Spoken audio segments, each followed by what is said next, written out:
Just days before courts resumed processing eviction filings after a 5-month freeze, California this week enacted statewide protections through next year for tenants struggling to pay rent amid the economic fallout from the coronavirus pandemic.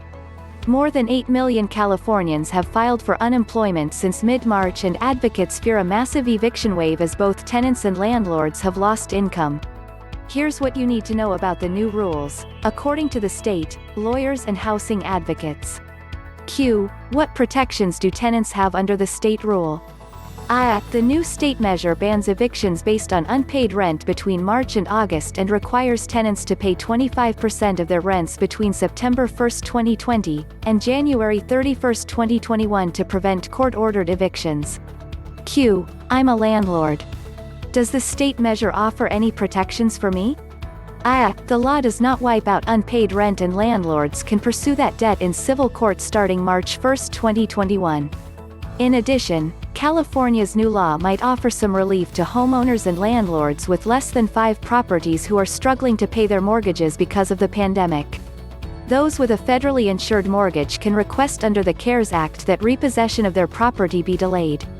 If your mortgage isn't backed federally, you can contact your lender to request the extension.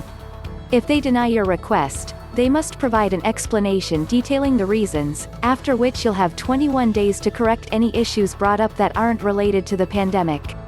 Homeowners and landlords may also contest a denial notice. If you believe your lender has violated the law, the statewide eviction ban might give you standing to file a lawsuit, and you may want to consult legal services. The measure also temporarily expanded the powers of small claims courts to allow landlords to pursue any amount owed to them starting March 1, 2021. Q. So can I still be evicted? Yes and no.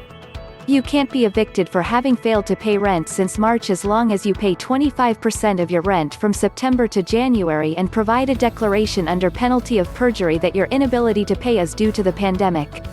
Tenants have 15 days to provide the declaration from the moment a landlord hands them a notice to pay rent or vacate.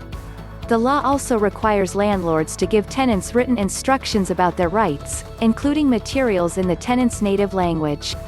Payments don't have to be monthly, but by January 31st, tenants must have paid 25% of the rent due from September to January.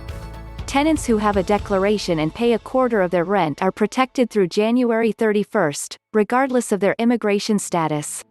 However, the statewide measure does not offer protection from evictions due to other causes, such as health and safety.